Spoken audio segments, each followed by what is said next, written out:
ስለ ቀነኒ አዱኛ አዳዲስ የወጡ መረጃዎች አሉ። እንደዚሁም ስለ አንዷለም ጎሳ በርካታ መረጃዎች ወጥተዋል። እነዚያን መረጃዎች በዝርዝር አቀርባለሁ። ሰላም ሰላም፣ እንዴት ናችሁ? ወደ የተከበራችሁ ቤተሰቦች ደህና ናችሁ ወይ? ያለው እግዚአብሔር የተመሰገነ ይሁን።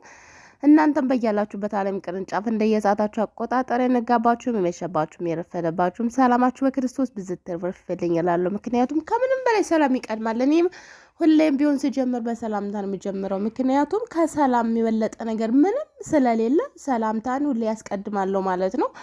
እንግዲህ በዛሬው ቀን ሁለት መረጃዎችን ይዤ ወደ እናንተ መጥቻለሁኝ። በመጀመሪያው መረጃ እንግዲህ ስለ ቀነኒ አዱኛና ስለ አንዷለም ጎሳ የወጡ በርካታ መረጃዎች አሉ። እሱን አስደምጣለሁ።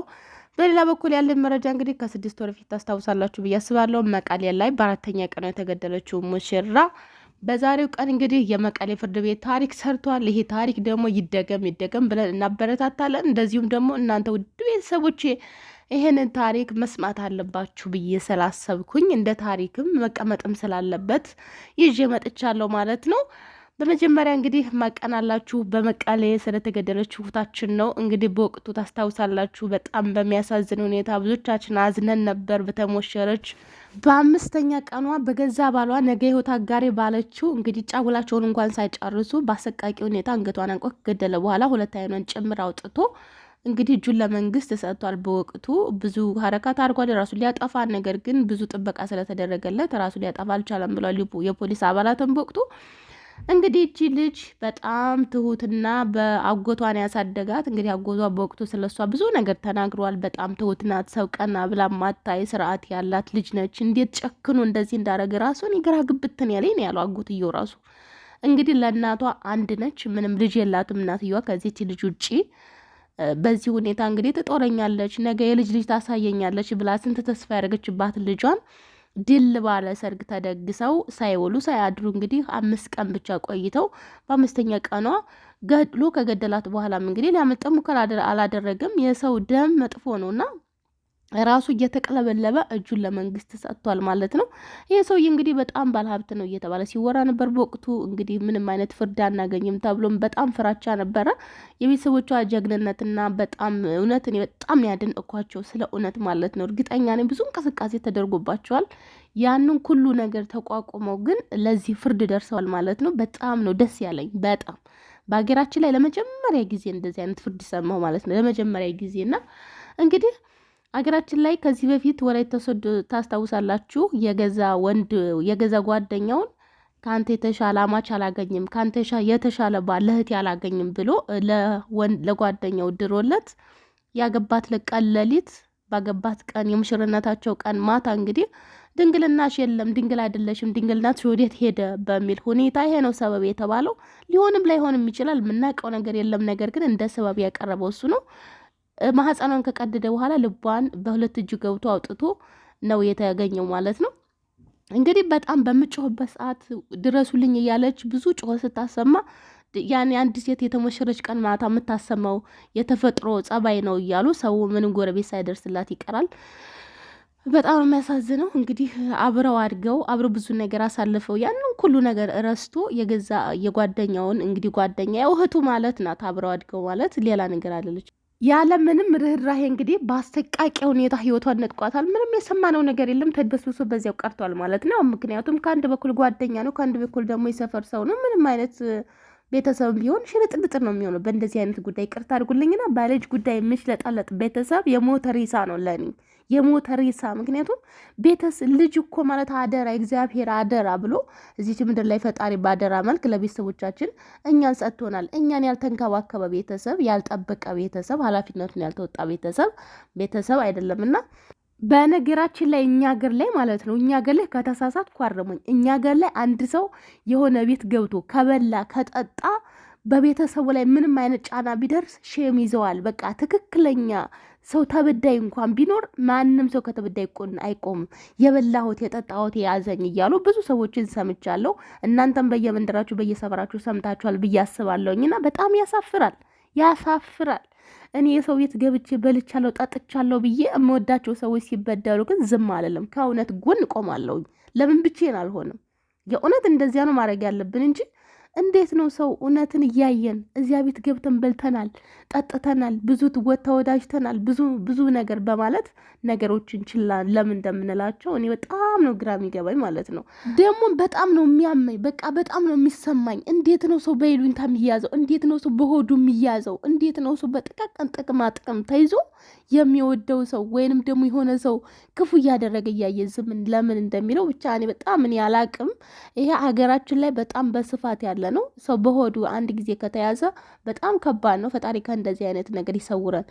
ሆዳችን ሞልቶ ህሊናችን ከተራቆተ ትርጉሙ ምንድን ነው?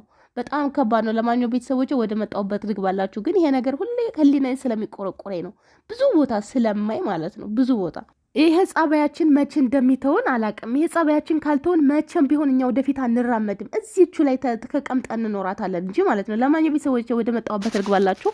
በአምስተኛ ቀኗ እንግዲህ ህይወቷን ያጣችው ሙሽራ በአሰቃቂ ሁኔታ እንግዲህ እንደተሰማው ከሆነ በመጀመሪያ ደረጃ አይኗን ካወጣ በኋላ ነው። በሁለተኛ ደረጃ አንገቷን አንቄ የገደልኳት ብሏል። በጣም ነው የሚያሳዝነው። ሰው ልጅ እንዴት በዚህ ደረጃ አውሬ ይሆናል? ምን አለ መጀመሪያ ገድሎ ከዛም በኋላ የፈለገውን ነገር ቢያደርጉ። እኔ ሀገራችን ላይ ግን ምንድን ነው እየተካሄደ ያለው? ከዚህ ቤት ድሬዳዋ ላይ እንደዚህ ከኛ ግቢ እና የሎሚ ውሰጂ ብሎ ልጅቷ ከገባች በኋላ ከደፈራት በኋላ ቀንድ ዋላጭቶ ተልትሎ ተገኘ። በየቦታው ከገደሉ በኋላ የሆነ የሚያደርጉት ነገር አለና ምንድን ነው ግራ ግብትን ያለኝ። አዲስ አበባ ላይ እንደዚሁ ቦሌ ቡልቡላ ከክፍለ ሀገር አምጥተው ትምህርቱን ጨርሷል። እኔ ጋር ስራ ይፈልግ እኔ ጋር ተቀምጦ ብላ ክስቱ እንግዲህ ከፍሪጅ ውስጥ አውጥተው እርጎ ውሰድ በሚል ጸብ የተነሳ አንገቷን አንቄ ለ10 ደቂቃ ካቆየዋት በኋላ ህይወቷ አለፈ። ከዛም በኋላ አካላቷን እንግዲህ እንደ ሽንኩርት ከታትፎ ማለት ይቻላል በየቦታው ጥሎ ነው የተገኘው ማለት ነው። ከጣላት በኋላ እሱ ምንም እንዳልተፈጠረ እዚያው ቤት መኖር ጀመረ። ኢንተርቪው ሲደረግ ሼም አልያዘውም፣ አልከበደውም። ሲያወራ ማለት ነው አልከበደውም። እንደዚህ ነው ያረኳት ሲል አልሰቀጠጠውም። ስለ እውነትና ግርም ምን አለ ገሉ ቢተዋት ምን አለበት? ምንድነው ተጨማሪ የሚያደርጉት ነገር? በጣም በቃ በውስጤ በጣም ጥያቄ እየፈጠረብኝ ነው። ምንድነው እየተካሄደ ያለው? አሁን ሳስበውማ ፉክክር ነው የያዙት። እገሌ እንደዚህ አድርጎ ገሏል፣ እኔ ደግሞ በዚህ በኩል እግደል። እገሌ እንደዚህ አድርጓል፣ እኔ ደግሞ እስቲ ይህን ነገር ሙከራ ላድርግ አይነት ነገር እንደ መመራመሪያም ጭምር እየመሰለኝ ነው ያለውና ፈጣሪ ከእንደዚህ አይነት ሰው ይሰውረን። እንግዲህ ዛሬ ይህ በምስሉ ላይ የምታዩት ሰው ነው የሚመስለው። የሰው ስጋ አለው፣ እንደ ሰው አፍንጫ አለው፣ ጥርስ አለው፣ አይን አለው፣ የፊት ገጽታ አለው፣ ጸጉርም አለው። እንደዚህችን አበባ የመሰለች ልጅ በአሰቃቂ ሁኔታ ሚስት ያረጋታለሁ ብሎ እየገደላት የመቀሌ ፍርድ ቤት እንደተናገረው ከሆነ የእድሜ ልክ ጽኑ እስራት ተፈርዶበታል ማለት ነው። ያንስበታል፣ በነገራችን ላይ ያንስበታል። ከዚህ በላይ ግን ምን አለ? ሞትም ቢሆን እኮ ግልግል እኮ ነው የሚው ቢገደል ማለት ነው። ያንስበታል። የመንግስትን ብር የእኛን ገንዘባችንን እኛ የምንገብረውን ታክስ የምናወጣውን ብር እያጣጣመ እድሜ ልኩን ሲበላ ይከርማል ማለት ነው። ይቅርታ አድርጉልኛ እንደዚህ ስላችሁ ምን እንደሚሰማችሁ በጣም ያሳዝናል። ግን እናንተ ያሳዝናል። ይቺ አንድ እናት አንድ ልጅ ናት ያለቻት። ያችን ልጅ የቀማች ምን ያህል አይሚሯ ተንጨርጭሮ ይሆን? በዚያን ሰዓት እንግዲህ አጎትዮ ሲናገር ታስራን ያለችው ነው ያለው። ምን ሆነ ይሆን? አሁን አንድ ልጅ ናት ያለቻት። ሌላ እንኳን መተኪያ እንኳን የላትም። ሰው በሰው ባይተካም ሌላ ልጅ እኮ ተጨማሪ ሲኖር ትጽናናላችሁ፣ ደስ ይላል። ግን አንድ ልጅቷን ይችን የመሰለች ቆንጆ፣ ይችን የመሰለች አበባ፣ ይችን የመሰለች ሽቅርቅር ነጥቋታል ማለት ነው በአሰቃቂ ሁኔታ። ያውም ሞትን የሚያስንቅ ሞት አሳይቷትን የገደላትና ለማንኛውም እንግዲህ እድሜ ልክ መፍረዱን የመቀሌ ፍርድ ቤት አሳውቋል። ደግሞ ደስ ይላል ብቻ ተመስገን። ከሌላው ሀገር አንጻር ስታነጻጽሩት ከሌላው ቦታ ማለት ነው። ከዚህ በፊት እንግዲህ አዲስ ምዕራፍ ላይ ቀርባ የነበረችው ሴት ልጅ ታስታውሳታላችሁ ብዬ አስባለሁ። 2 ልጆቿን ለተከታታይ 7 ዓመታት ሲደፍር ኖሮ አንደኛዋ የፌስቱላ በሽተኛ አድርጓት በዚያ በፌስቱላ በሽታ ህይወቷ ማለፉ ተሰምቷል። እንግዲህ 2 ልጆች ለተከታታይ 7 ዓመት ሲደፍር የኖረ ሰውዬ አንደኛዋ ሞታለች፣ አንዷ ናት በህይወት ያለችው። እንግዲህ የሰው እየተፈረደበት 13 ዓመት ነው። ያው እንግዲህ ደግሞ ይቀነሳል። የግባኝ የሚባል ነገር አለ፣ ብዙ ነገር የሚባል ነገር አለ። ይሄን ብቻ አይደለም። ውጭ እንግዲህ በነፃነት የሚኖር ወንድም አለው። ይሄ ወንድም ደግሞ እናትየዋን መግቢያ መውጫ አሳጥቶ እያስፈራራ ነው ያለው። አገራችን ላይ ከእንደዚህ አይነት ፍርድ ደግሞ ይሄን ፍርድ ስትሰሙት ደስ ይላል። 13 ዓመት የህፃን ልጅ ህይወት ነጥቆ በዚህም እንደው በየቀኑ 7 ዓመት ሙሉ በየቀኑ ሲገድላት ኖሮ 13 ዓመት እኔ እንጃ ብቻ በጣም ነው የሚያማ ሀገራችን ላይ ያለው ነገር ማለት ነው። እና ፈጣሪ የተሻሻለውን ህግ ያሳየን ነው የምለው። ቢሆንም እንግዲህ መቀሌ ላይ የተሰማው ነገር በጣም ደስ ይላል። ሀገራችን ላይ ከቀን ወደ ቀን የሚሰማው ነገር በጣም ነው የሚያሳዝነው። ትዝታ እንግዲህ ባገባች 6 ወር ሳይሞላት በእንደዚያ ሁኔታ በመጀመሪያ ጭንቅላቷን ከመታ በኋላ ከዛም በኋላ አንገቷን አርዶ በዚህ ሁኔታ ህይወቷን ነጠቃ። ሰውየው የት እንደገባ እስካሁን ድረስ ፍንጮ አልተገኘም። በእውነት መሬት ተሰንጥቃ መቼም አልዋጠችውም አለ። ግን ምንድነው ትርጉሙ? እኛ ሀገር ላይ ህግ የለም። በነገራችን ላይ ሀገሩ ላይ ሄዶ ዘና ብሎ እየኖረ ነው ያለው። ስንቱ ሰው አለ። ይሄ እኮ እኛ ሚዲያ ላይ የወጡትን ነው እንጂ የምናውቃቸው ከሚዲያ ጀርባ እኮ አቅም የሌላቸው ብዙ እየተሽቆጠቆጡ ራሱ ገዳይ፣ ራሱ ደፋሪ፣ ራሱ ደግሞ አስፈራሪ ሆኖ የሚኖር ስንት ሰው አለ። ሀገራችን ላይ ያለው ህግ በጣም ነው የሚያሳዝነው። ታውቃላችሁ፣ በአሁን ሰዓት ሰው እየታገተ በሚሊዮን ብር እየተጠየቀ ነው መንግስት ባለበት ሀገር ላይ ማለት ነው። እኛ እኮ እንባ ጠባቂ እኮ ያስፈልገናል። በእውነት የእኛን እንባ የሚጠብቅ አካል እኮ ውጭ ሀገር ላይ ተቋቁሞ ያስፈልገናል እኮ። ሀገራችን ላይ እንባ ጠባቂ አለ ተባለ፣ ለእኛ ምን ጠቀመን? ፍትህ እንኳን የምንለው መች ይሰሙናል? እኛ እኮ ተከበናል፣ ዙሪያውን ተከበናል። የምናውረውን የምናናገረውን ራሱ የሚሰማን አካል የለም። ጩኸታችን እኮ እንደ ወፍ የወፍ ጩኸት ታውቃላችሁ፣ እንደ ወፍ ጩኸት ተነቀናል ማለት ነው። ተናቀን ተከበናል። በአጠቃላይ ማለት ያለው ነገር ይሄ ነው። እውነታውን ስንናገር ተከበናል። በቃ ለሁላችንም ኢትዮጵያ ላለን ሰዎች በሙሉ ለኢትዮጵያውያን ፍትህ ያስፈልገናል። ሌላው ነገር እንግዲህ ዛሬ አዲስ የወጣው መረጃ ምንድን ነው? የቀነኒ ቤተሰቦች ከፍተኛ ዛቻ፣ ማስፈራሪያ እየደረሰባቸው መሆኑ ተሰምቷል። በጣም ነው የሚያሳዝነው።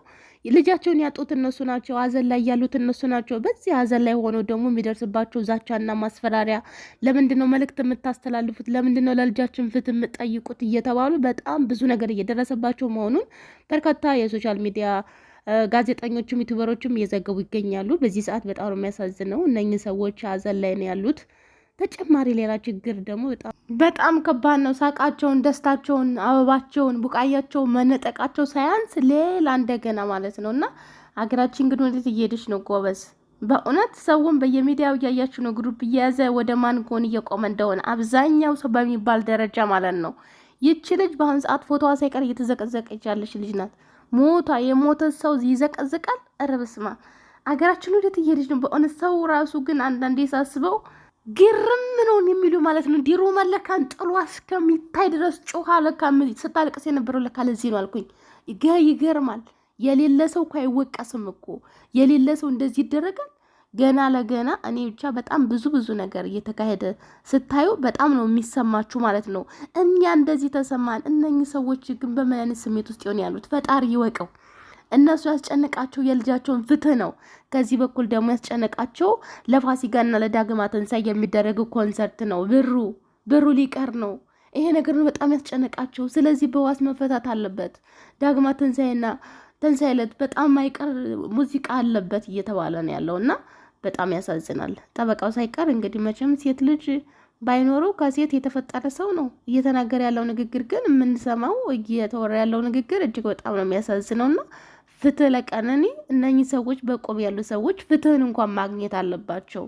ይቺ ልጅ ዳግም ላትመለስ ሄዳለች። ቤተሰቦቿ ግን በአሁኑ ሰዓት ጭርጭር ብለው አዝነው እርር ብለው ነው ያሉት። እነኚህ ሰዎች እውነት ፍትህ አያስፈልጋቸውም ወይ?